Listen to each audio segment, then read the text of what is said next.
18 जुलाई की सुबह जंतर मंतर पर चल रहे सोनम वांगचुक के अनशन की तस्वीर अचानक से बदल गई। दिल्ली पुलिस ने उन्हें प्रोटेस्ट साइट से हटाकर सफदरजंग अस्पताल में भर्ती करा दिया। इसके बाद सवाल उठा कि कार्रवाई कैसे हुई थी, क्या इसके पीछे कोई पहले से प्लान बनाया गया था।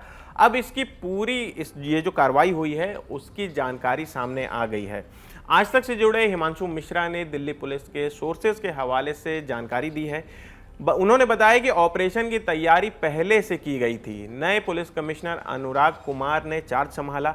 इसके बाद एक बैठक हुई। इस बैठक में इस पूरे कार्रवाई की प्लानिंग की गई। फैसला हुआ कि कार्रवाई सुबह सुबह की जाएगी। वजह साफ था कि उस वक्त प्रोटेस्ट साइट पर सबसे कम लोग मौजूद रहते हैं और अगर मान लीजिए कि टकराव होता भी है तो उस वक्त आशंका टकराव की सबसे कम होती है। इसके बाद सोर्सेज ने बताया कि शुक्रवार 17 जुलाई की रात करीब 11 बजे नई दिल्ली जिले के सभी थाना प्रभारियों यानी कि एसएचओ को एक मैसेज भेजा गया। उन्हें बताया गया कि 18 जुलाई की सुबह एक सिक्योरिटी ड्रिल होनी है और सभी को सुबह 3 बजे पहुंचना है।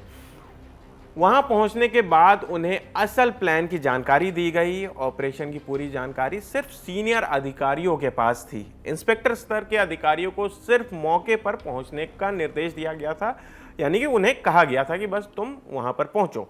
पुलिस ने कार्रवाई के लिए एक खास समय भी चुना। सूत्रों के मुताबिक पुलिस को पता था कि सुबह कुछ देर के लिए सीजेपी के जो फाउंडर हैं अभिजीत दीप के, वो फ्रेश होने के लिए वॉशरूम जाते हैं। पुलिस ने इसी मौके को चुना। इसके बाद सुबह करीब 30 से 35 पुलिसकर्मी, जिनमें नई दिल्ली जिले के स्पेशल स्टाफ और स्थानीय पुलिस के जवान शामिल थे, सादे कपड़ों में बैरिकेडिंग के भीतर पहुंचे। अंदर मतलब कि जो प्रोटेस्ट चल रहा है वहाँ जो बैरिकेडिंग की गई है उसके अंदर वो वहाँ गए।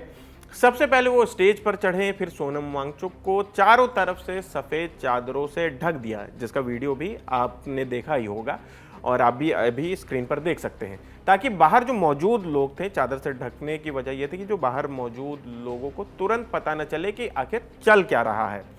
इसके बाद उन्हें स्टेज से हटाकर बाहर लाया गया। सूत्रों ने यह भी बताया है कि यह सब कुल 3 स्टेज में किया गया। ऐसा नहीं कि सबको सामान्य के बस चढ़े और निकाल लिए। स्टेज बाय स्टेज इस कार्रवाई को पूरा किया गया। और सबसे पहले स्टेज की बात करते हैं। पहले स्टेज पर सादे कपड़े में जो मौजूद पुलिसकर्मी थे उन्होंने मंच को संभाला। मंच पर पहुंचे, सोनम वांगचुक को वहां से हटाया। दूसरे स्तर पर सीआरपीएफ और रैपिड एक्शन फोर्स के जवान बैरिकेडिंग के बाहर खड़े थे और ताकि प्रदर्शन कर रहे लोगों और पुलिस के बीच किसी तरह का टकराव ना हो। फिर आए तीसरे स्टेज पर दिल्ली पुलिस के सीनियर अधिकारी एम्बुलेंस और पुलिस की गाड़ियों के पास बनाए गए कंट्रोल पॉइंट पर सब कुछ वहां से खड़े होकर उसकी निगरानी करते रहे। जैसे ही सोनम वांगचुक को एम्बुलेंस में बैठाया गया, ट्रैफिक पुलिस ने अस्पताल तक का रास्ता खाली कराया। इसके बाद एम्बुलेंस सीधे दिल्ली के सफदरजंग अस्पताल लेकर सोनम वांगचुक को पहुंच गई। ऑपरेशन खत्म होने के कुछ देर बाद अभिजीत दीप के प्रोटेस्ट साइट पर लौटे। उन्होंने आरोप लगाया कि उनकी गैर मौजूदगी में सोनम वांगचुक को वहां से अस्पताल ले जाया गया है, वहां से हटाया गया है। उन्होंने ये भी कहा कि अब वे खुद अनशन पर बैठेंगे। सोनम वांगचुक के बाद अभिजीत दीप के जो सीजेपी के फाउंडर हैं, उन्होंने इस बात का ऐलान किया है कि अब वो अनशन पर बैठेंगे, हंगर स्ट्राइक पर बैठेंगे। वहीं दिल्ली पुलिस का कहना है कि पूरी कार्रवाई जो थी वो शांतिपूर्ण तरीके से और कोर्ट के आदेश पर की गई और इस दौरान ज़्यादा मतलब कि संयम बरता गया। पुलिस ने प्रदर्शनकारियों से भी अपील की है कि वो जंतर मंतर का जो प्रोटेस्ट साइट है वो खाली कर दें। तो फिलहाल ये जो जानकारी सामने आई है कि सोनम वांगचुक को किस तरीके से पहले से प्लान करके जंतर मंतर के प्रोटेस्ट साइट पर, जहां पर वो पिछले 20 दिनों से अनशन पर बैठे थे, हंगर स्ट्राइक पर बैठे थे, उन्हें हटाया गया है। इस खबर पर लगातार हमारी नज़र बनी हुई है। इस खबर से जुड़ी जो भी अपडेट होगी हम उसे आप तक पहुंचाते रहेंगे।